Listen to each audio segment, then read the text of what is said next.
क्या ओए आग खाबू गिरा लोचा गल बोचा। तो हमारे यहाँ पर कणक की फसल पक गई है और हमने कटाई का काम भी शुरू कर दिया है। तो अगले कुछ दिनों तक आप सभी को मेरे कणक की कटाई, ढलवाई और धुलाई के ब्लॉग देखने को मिलेंगे। तो चलिए शुरू करते हैं।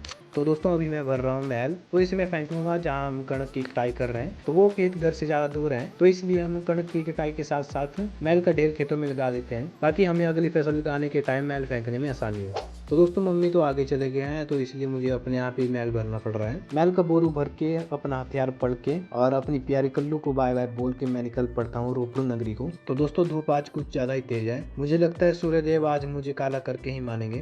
और दोस्तों यहाँ पर एक गुआन है जिसकी छत भी मुझे लगता है तूफान के कारण ही गिरी होगी। तो दोस्तों अभी मैं पहुंच गया हूँ अपने रोपड़ नगरी में, जहाँ पर मेरे खेत है और यहाँ पर लगाया हुआ है मैल का ढेर, तो हम भी यहीं पर फेंकेंगे। तो बोरी के अंदर हमने ट्राटी डाली है, तो इसको निकालते हैं और खाली करते हैं बिल्कुल। तो दोस्तों हमारे खेत नाले के पास है, तो अभी यहाँ पर छाया आ गई है। तो सबसे पहले तो भाई साहब मैं पानी पी लेता हूँ और उसके बाद लगे हैं काम को। मम्मी जी ने तो यहाँ पर कणक के ढेर लगा दिए हैं। पानी पीने के बाद मैं भी लग जाता हूँ काम करने के लिए। मैंने अभी तो एक हासिल हुई थी कणक की, तो मम्मी बोलते हैं तू गाय के लिए घास ही कर ले, मैं कणक खुद काट लूंगी। तो मैं भी चल पड़ता हूँ घास करने के लिए। तो दोस्तों यहाँ पर 2-3 खेत हैं जिसमें हमने कोई फसल लगाई हुई है, जो कि हमने ऐसे ही छोड़े हुए हैं खाली घास के लिए। मम्मी ने इस वाले खेत से बोला है घास निकालने के लिए, तो मैं भी लग जाता हूँ घास काटने के लिए।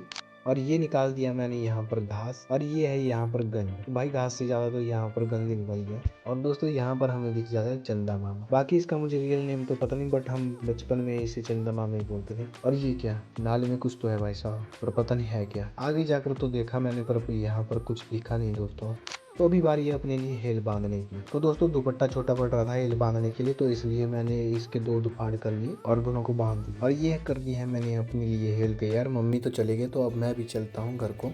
तो दोस्तों बचपन में एक डायलॉग बहुत ही ज़्यादा फेमस था, जिसे आपने सुना भी होगा और बोला भी होगा शायद। तो डायलॉग कुछ ऐसा था, क्या ओए आग खाबू जीरा लोचा गल बोचा। तो वही आग का बूटा ये है जिसमें कि पीले पीले फल लगे होते हैं, जिसको हम आंखें बोलते हैं। तो मैंने भी भाई साहब आंखें लोचे और लुपोच दिए। लुपोचना मतलब खा दिए मैंने।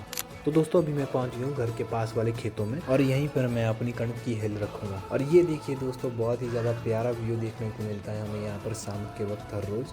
तो ठीक है दोस्तों आज के ब्लॉग में इतना ही, बाकी मिलते हैं नेक्स्ट ब्लॉग में, तब तक के लिए बाय बाय।